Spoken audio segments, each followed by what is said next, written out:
कहानी की शुरुआत होती है सन 1919 से। ये वो वक्त है जब वर्ल्ड वॉर वन खत्म हो चुका है। सभी देश अब पूरी तरह से शांत है। ऐसे में ऑस्ट्रेलिया के एक फार्मर को दिखाया जाता है जिसका नाम जोशुआ है। जोशुआ जिस इलाके में रहता है वहां पर पानी की बहुत कमी है, लेकिन वो पानी को जमीन के अंदर खोजने में एक्सपर्ट है। अब जोशुआ अपने घर जाता है जहां पर उसकी पत्नी होती है। उसकी पत्नी कहती है कि हमारे तीनों बच्चे अंदर तुम्हारा इंतजार कर रहे हैं, वो तुमसे कहानी सुनना चाहते हैं। जोशुआ अंदर जाता है, वहां पर कोई नहीं है। दरअसल वर्ल्ड वॉर वन में उसने अपने तीनों बेटों को खो दिया जो अपने देश के लिए जंग में शरीक हुए थे, लेकिन उसकी पत्नी ने अभी तक अपने बेटों की मृत्यु को एक्सेप्ट नहीं किया क्योंकि उनकी डेड बॉडीज कभी नहीं मिली। लेकिन जोशुआ ने अपने बेटों की मृत्यु को एक्सेप्ट कर लिया है क्योंकि 4 साल पहले उसके बेटे जंग में गए थे और अब वर्ल्ड वॉर वन खत्म हो चुका है और अगर उसके बेटे जिंदा होते तो अब तक वो घर वापस लौट चुके होते। जोशुआ की पत्नी बार बार उससे कहती है कि तुम पानी ढूंढने में एक्सपर्ट हो, आसानी से तुम इस बीहड़ में पानी ढूंढ लेते हो, पर अब तक तुम अपने बेटों को नहीं ढूंढ पाए। जोशुआ के पास अपनी पत्नी के सवालों का कोई जवाब नहीं होता। जोशुआ भी अंदर से बहुत दुखी है, लेकिन वो अपना दुख किसी के साथ शेयर नहीं कर सकता।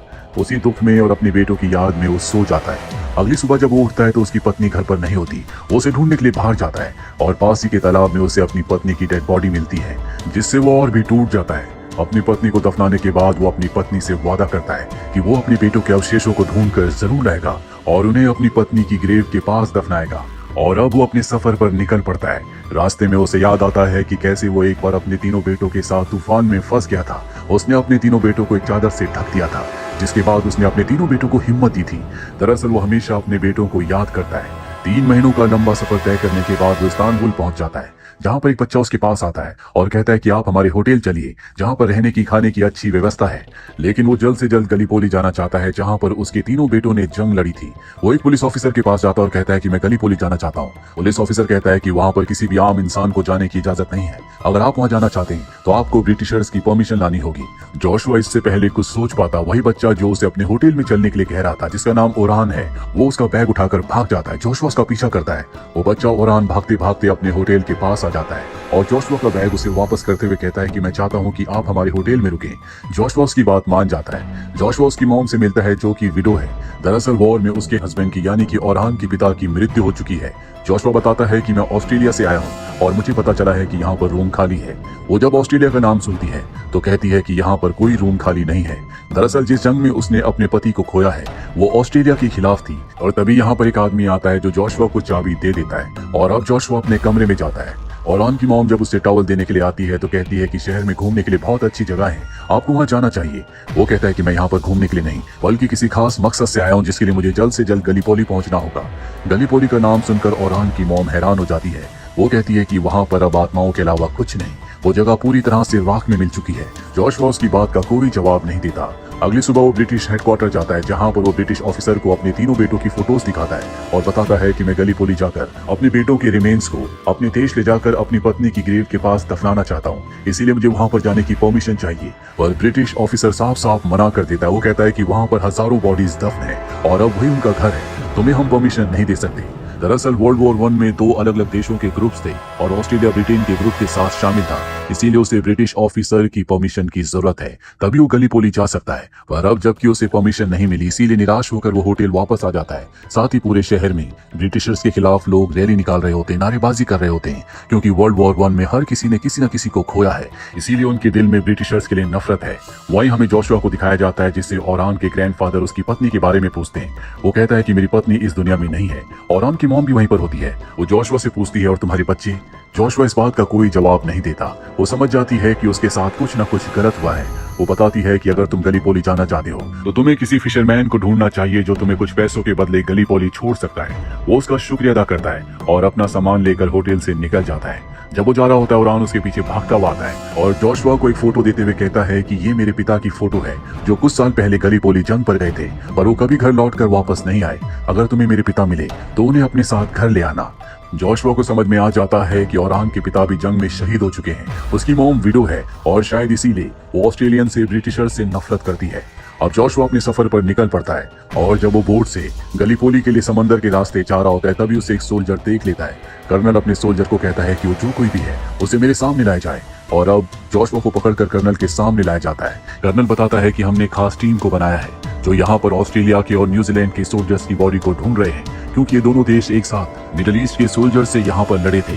कर्नल कहता है कि अगर हमें तुम्हारे बेटों की निशानी मिली, हमें उनकी डेड बॉडीज मिली, तो हम वहां पर उनके नाम की एक प्लेट लगा देंगे। जोशुआ कहता है कि मुझे पता है कि मेरे बेटे आखिरी वक्त में कहां पर थे। वो मैप निकाल कर कर्नल को उस लोकेशन के बारे में बताना चाहता है और जब वो मैप निकाल रहा होता है तो उसके बेटों की तस्वीर नीचे गिर जाती है। कर्नल उसके बेटों की तस्वीर देखकर उन तीनों को पहचान लेते हैं। वो जोशुआ से कहते हैं कि तुम वापस जाओ, अगर हमें कुछ पता चला तो हम तुम्हें इन्फॉर्म करेंगे। लेकिन जोशुआ वापस नहीं जाता, वो बीच पर ही बैठा रहता है। कर्नल अपने सोल्जर से कहता है कि उसे कंबल और खाने के लिए कुछ दे दो। यहाँ पर एक मेजर भी होता है जो कि टर्की का है। दरअसल वो यहाँ पर कर्नल की मदद के लिए आया है क्योंकि वो इस पूरी लोकेशन को जानता है। हालांकि जंग के दौरान ये एक दूसरे के खिलाफ लड़े थे और अब मेजर कर्नल से कहता है कि हमें जोशुआ की मदद करनी चाहिए क्योंकि ये इकलौता फादर है जो अपने बच्चों को ढूंढने के लिए यहाँ पर आया है और जहाँ पर उसके बच्चों ने जंग लड़ी थी। मुझे उस लोकेशन के बारे में पता है। मैं जानता हूँ कि उन्हें ढूंढना बहुत मुश्किल है, पर फिर भी हमें एक चांस लेना चाहिए। कर्नल मेजर की बात मान जाते हैं और अब जोशुआ को बुलाया जाता है और उसे उस जगह ले जाया जाता है जहां पर उसके बेटों ने जंग लड़ी थी। यहाँ पर हमें जंग के वक्त को दिखाया जाता है जहां पर जोशुआ के तीनों बेटे लड़ रहे होते हैं। तभी उसके एक बेटे आर्थर का पैर माइन पर आ जाता है, एक ब्लास्ट होता है जिससे वो जख्मी हो जाता है। उसके दोनों भाई उसे कवर फायर देने के लिए आते हैं और तभी दुश्मन गोलियों से उन्हें छलनी कर देते हैं जिससे उसके दोनों बेटे शहीद हो जाते हैं। यहाँ पर जोशुआ के दोनों बेटों के अवशेष मिल जाते हैं। जोशुआ उन्हें देखना चाहता है लेकिन कर्नल मना कर देते हैं।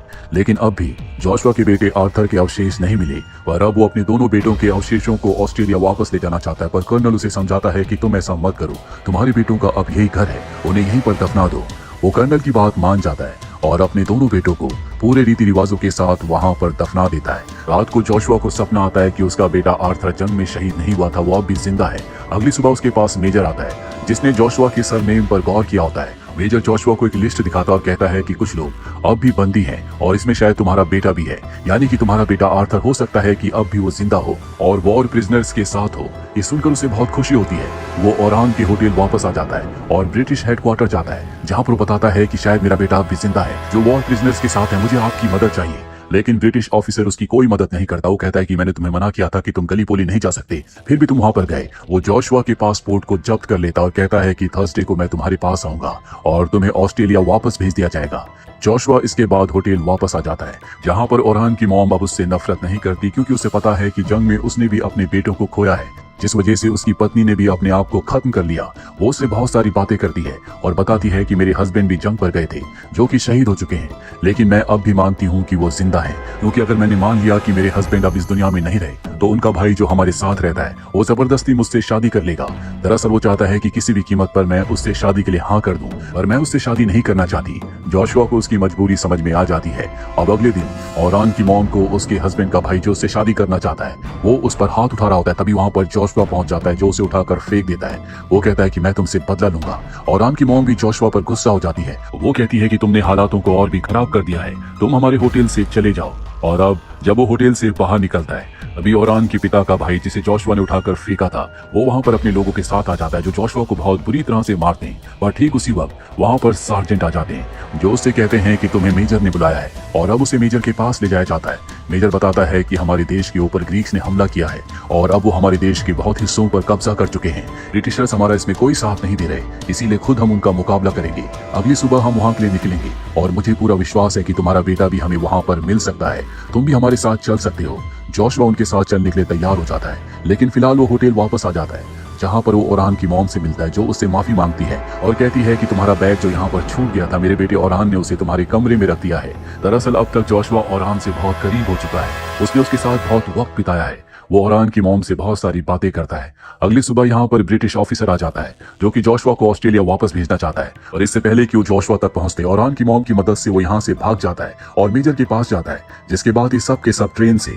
इस जगह से निकल जाते हैं। रास्ते में मेजर उसे एक बैट दिखाता और कहता है कि मुझे ये जंग के मैदान में मिला था, मुझे लगता है कि ये कोई हथियार है। जोशुआ बताता है कि ये हथियार नहीं है बल्कि ये क्रिकेट खेलने का बैट है, इससे खेला जाता है। वो सार्जेंट को क्रिकेट के रूल्स बताता है। तब ये रास्ते में एक जलते हुए गांव को देखते हैं, समझ जाते हैं कि ग्रीक्स ने गांव के ऊपर हमला किया है और अब ग्रीक्स इनकी ट्रेन के ऊपर भी हमला कर देते हैं। सभी लोगों को मार दिया जाता है। मात्र 3 ही लोग यहाँ पर बसते हैं जिसमें एक मेजर, एक सार्जेंट और एक जोशुआ होता है। जोशुआ क्योंकि ऑस्ट्रेलियन है इसीलिए वो उससे बाद में निपटने का तय करते हैं, पर अब वो मेजर को मारना चाहते हैं। ग्रीक ऑफिसर मेजर को मारने वाला होता है कि जोशुआ बैट से उसके ऊपर हमला कर देता है। ये दोनों के दोनों यहाँ से भाग जाते हैं, पर सार्जेंट मारा जाता है। इसके बाद मेजर और जोशुआ भागकर एक टाउन में आ जाते हैं, जहाँ पर जोशुआ एक विंडमिल को देखता है और बार बार इस विंडमिल को उसने अपने सपनों में देखा था। वो समझ जाता है कि ये एक तरह का एक संकेत था कि उसका बेटा उसी जगह पर होगा जहाँ पर विंडमिल है। वो यहाँ के लोगों से अपने बेटे आर्थर के बारे में पूछता है। दरअसल अब इस टाउन के लोग सब के सब ग्रीक के डर से यहाँ से छोड़कर जा रहे होते हैं। वो बताते हैं कि जिसने इस विंडमिल को बनाया है वो चर्च में है।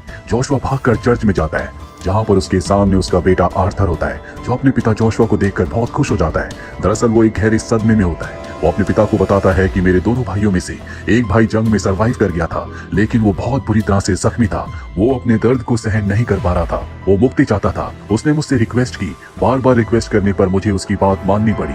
मैंने उसे मुक्त कर दिया और इस बात का गम आज तक मेरे दिल में है। इसीलिए मैंने तय किया था कि मैं कभी अपने घर वापस लौट कर नहीं जाऊंगा। इसीलिए मैं घर वापस नहीं आया। जोशुआ कहता है कि तुम्हारे बिना अब मेरा इस दुनिया में कोई नहीं है। तुम्हारी मॉम भी इस दुनिया में नहीं रही। तुम्हें मेरे साथ घर ऑस्ट्रेलिया वापस जाना होगा। आर्थर उसकी बात मान जाता है, लेकिन तभी यहाँ पर ग्रीक सोल्जर अटैक कर देते हैं। ये वही सोल्जर होते हैं जिन्होंने ट्रेन पर अटैक किया था। मेजर भी यहाँ पर आ जाता है। वो कहता है कि हमें यहाँ से निकलना होगा और अब जोशुआ और आर्थर यहाँ से ग्रीक सोल्जर से बचकर बहुत आसानी से निकल जाते हैं। वापस वो ओरान के होटल में आते हैं, जहाँ पर ओरान की मॉम जोशुआ को उसके बेटे आर्थर के साथ देखकर बहुत खुश होती है। कहानी के अंत में दिखाया जाता है कि ओरान की मॉम जोशुआ के लिए कॉफी बनाती है। जोशुआ बड़े प्यार से उस कॉफी को पीता है, जिससे हमें समझ में आ जाता है कि कहीं न कहीं अब ओरान की मॉम और जोशुआ एक दूसरे को पसंद करते हैं। और इसी के साथ जोशुआ की ये कहानी यहीं पर खत्म हो जाती है। उम्मीद करते हैं कि ये कहानी आपको पसंद आई हो।